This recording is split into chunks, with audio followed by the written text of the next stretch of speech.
नमस्कार साथियों, स्वागत है आपका हमारे YouTube चैनल में। आप छत्तीसगढ़ के किस जगह से हमारे समाचार सुन रहे हैं, कृपया कमेंट बॉक्स में लिखकर हमें ज़रूर बताएं। रायपुर से प्रस्तुत हैं छत्तीसगढ़ के समाचार। समाचारों के साथ मैं रजनी शुक्ला। पहले मुख्य समाचार। मन की बात कार्यक्रम में प्रधानमंत्री ने महात्मा गांधी की जयंती और आगामी त्योहारों के अवसर पर स्थानीय उत्पादों को प्रोत्साहन देने का अभियान वोकल फॉर लोकल तेज करने का आग्रह किया। केंद्रीय रसायन और उर्वरक राज्य मंत्री ने कहा कि केंद्र सरकार ने छत्तीसगढ़ सरकार को मांग के अनुरूप खाद की आपूर्ति की है। मुख्यमंत्री ने खनिज न्यास मद की बैठक में कहा कि स्वास्थ्य और शिक्षा संबंधी उपकरणों की खरीदी के लिए DMF के बजाय विभागीय बजट का ही उपयोग किया जाए। और आज से शुरू हो रहा है शक्ति की आराधना का पर्व शारदीय नवरात्र। राज्यपाल और मुख्यमंत्री ने प्रदेशवासियों को दी शुभकामनाएं। अब समाचार विस्तार से। प्रधानमंत्री नरेंद्र मोदी ने 2 अक्टूबर को गांधी जयंती और आगामी त्योहारों को देखते हुए लोगों से स्थानीय उत्पादों के खरीद अभियान को तेज करने की अपील की है। कल आकाशवाणी से मन की बात कार्यक्रम में श्री मोदी ने इस बात पर जोर दिया कि सबको मिलकर स्थानीय उत्पादों को प्रोत्साहन देना चाहिए। बीते वर्षों से हमारे त्योहारों के साथ देश का एक नया संकल्प भी जुड़ा हुआ है। आप सब जानते हैं, ये संकल्प है वोकल फॉर लोकल का। अब हम त्योहारों की खुशी में अपने लोकल कारीगरों को, शिल्पकारों को और व्यापारियों को भी शामिल करते हैं। बापू की जयंती के मौके पर हमें इस अभियान को और तेज करने का संकल्प लेना है। खादी, हैंडलूम, हैंडीक्राफ्ट, ये सारे प्रोडक्ट के साथ साथ लोकल सामान जरूर खरीदें। आखिर इस त्योहार का सही आनंद भी तब है जब हर कोई इस त्योहार का हिस्सा बने। प्रधानमंत्री ने कहा कि आज से 9 दिन का नवरात्र पर्व शुरू हो रहा है।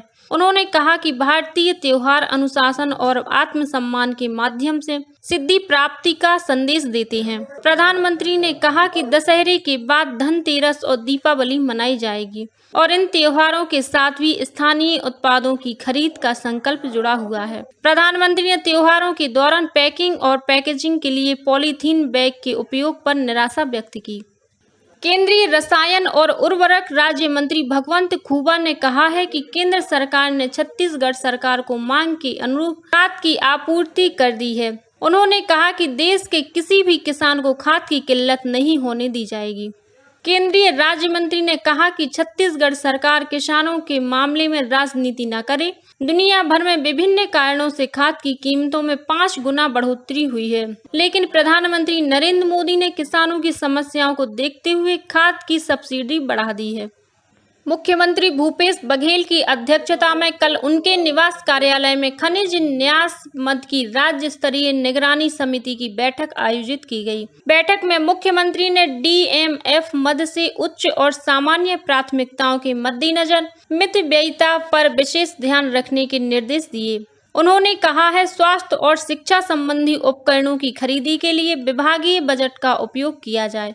इसके लिए DMF मद का उपयोग ना हो। उन्होंने यह भी कहा कि जिले में आयोजित होने वाले मेला समारोह में DMF की राशि का उपयोग नहीं किया जाए। DMF मद के आय व्यय के सोशल ऑडिट के लिए राज्य स्तरीय प्रकोष्ठ का गठन भी किया गया है। मुख्यमंत्री ने कहा कि खनिज मद की राशि का आवंटन नए 5 जिलों के लिए भी सुनिश्चित हो, ताकि विकास कार्य प्राथमिकता के आधार पर पूर्ण हो सके। स्वामी आत्मानंद उत्कृष्ट विद्यालयों के लिए इस मद से उपकरणों की खरीदी की अनुमति रहेगी। छत्तीसगढ़ माध्यमिक शिक्षा मंडल ने पेपर लीक होने के बाद कक्षा 1 से 12वीं तक की होने वाली तिमाही परीक्षाएं रद्द कर दी हैं। अब प्रदेश के सभी स्कूल अपने अपने स्तर पर परीक्षा ले सकेंगे। इस संबंध में जिला शिक्षा अधिकारियों को निर्देश जारी कर दिए गए हैं। स्कूल शिक्षा विभाग के सचिव डॉक्टर आलोक शुक्ला ने जिला शिक्षा अधिकारियों को पत्र जारी कर कहा है कि बच्चों में शैक्षणिक गुणवत्ता के आकलन के लिए राज्य सरकार ने सरकारी स्कूलों में भी त्रैमासिक परीक्षा लेने का निर्णय लिया था। 26 से 29 सितंबर तक 1ली से 5वीं और 26 से 1 अक्टूबर तक 6वीं से 8वीं तक की परीक्षा होनी थी, लेकिन प्रश्न पत्र लीक हो जाने के कारण परीक्षाएं रद्द कर दी गईं। अब तिमाही परीक्षा के लिए पेपर स्कूल स्तर पर ही तैयार किए जाएंगे। सभी परीक्षाएं 10 अक्टूबर तक संपन्न करानी होंगी। प्रश्न पत्र छपवाने की बजाय ब्लैक बोर्ड पर लिखकर विद्यार्थियों को हल करने के लिए दिया जाएगा। एकात्म मानववाद के प्रवर्तक पंडित दीनदयाल उपाध्याय की कल जयंती थी। इस मौके पर उपराष्ट्रपति जगदीप धनखड़ और प्रधानमंत्री नरेंद्र मोदी ने उन्हें श्रद्धांजलि दी है। प्रधानमंत्री ने पंडित दीनदयाल उपाध्याय को महान मानवतावादी चिंतक और भारत का सच्चा सपूत बताया है। इधर छत्तीसगढ़ में भी पंडित दीनदयाल उपाध्याय की जयंती पर अनेक कार्यक्रम आयोजित किए जा रहे हैं। रायपुर के तेली बांधा में स्थित उनकी प्रतिमा पर केंद्रीय उर्वरक और रसायन राज्य मंत्री भगवंत खूबा ने माल्यार्पण कर उन्हें श्रद्धांजलि दी। इस मौके पर उन्होंने कहा कि देश के अंतिम पायदान तक बैठे व्यक्ति तक शासन की योजनाओं का लाभ पहुंचे, यही अंत्योदय का सिद्धांत है।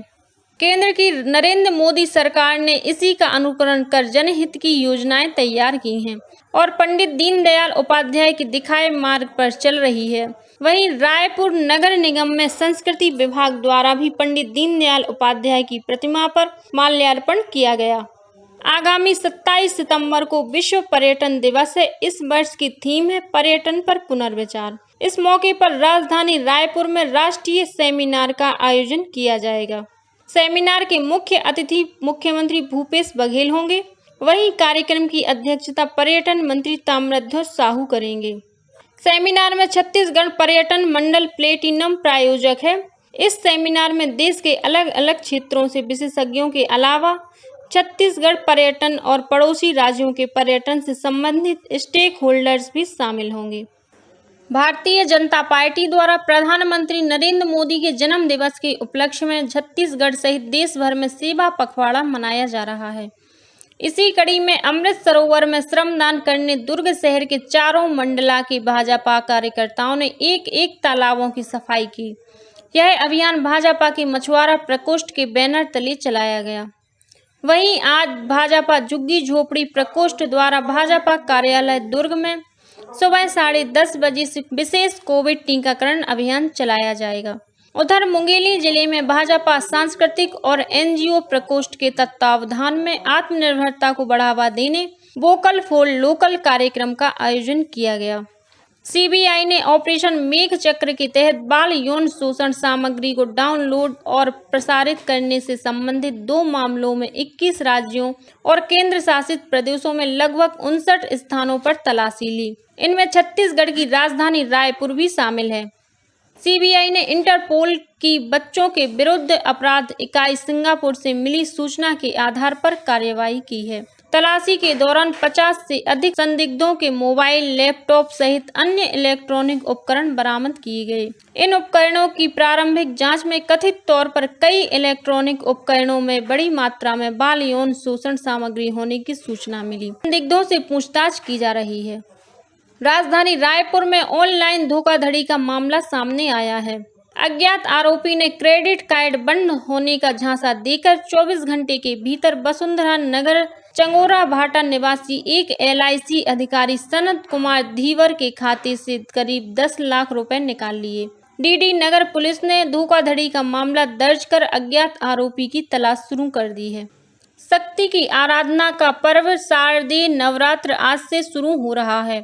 इस अवसर पर प्रदेश के विभिन्न देवी मंदिरों में 9 दिनों तक विशेष पूजा अर्चना की जाएगी।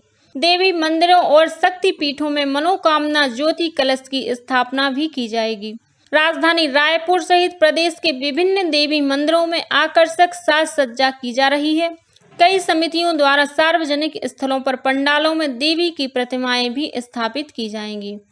राजनांदगांव जिला प्रशासन ने डोंगरगढ़ में स्थित मां बमलेश्वरी के दर्शन के लिए पहुंचने वाले भक्तों को इस बार सुरक्षा के साथ सभी जरूरी सुविधाएं उपलब्ध कराई जाएंगी। कलेक्टर डोमन सिंह ने SDM और अन्य अधिकारियों को चाक चौबंद व्यवस्था करने के निर्देश दिए हैं। उधर दंतेवाड़ा की मां दंतेश्वरी, रतनपुर की मां महामाया और शक्ति जिले की मां चंद्रहासिनी मंदिर में नवरात्रि की सभी तैयारियां पूरी कर ली गई हैं। राज्यपाल अनुसुईया उइके, मुख्यमंत्री भूपेश बघेल और विधानसभा अध्यक्ष डॉक्टर चरण दास महंत ने प्रदेशवासियों को देवी उपासना के पर्व नवरात्रि की बधाई और शुभकामनाएं दी हैं। अपने संदेश में राज्यपाल ने कामना की है कि उपासना का यह पर्व प्रदेश के सभी नागरिकों के जीवन में सुख, शांति और समृद्धि लेकर आए। और कुछ अन्य खबरें संक्षेप में। राजनांदगांव जिले के बकरकट्टा थाना क्षेत्र में तलाशी अभियान के दौरान सुरक्षा बलों की टीम ने 7 किलो वजनी टिफिन बम बरामद किया, जिसे मौके पर ही निष्क्रिय कर दिया गया। शक्ति जिले के चंद्रपुर में शासकीय महाविद्यालय के विद्यार्थियों ने राष्ट्रीय सेवा योजना के स्थापना दिवस पर रैली निकाली और लोगों को नशा मुक्त स्वास्थ्य शिक्षा और पौधारोपण को लेकर जागरूक किया। और गाजियाबाद जिले में अमली पदर से दुर्गा प्रतिमा लेने जा रहा एक पिकअप वाहन अनियंत्रित होकर पलट गया।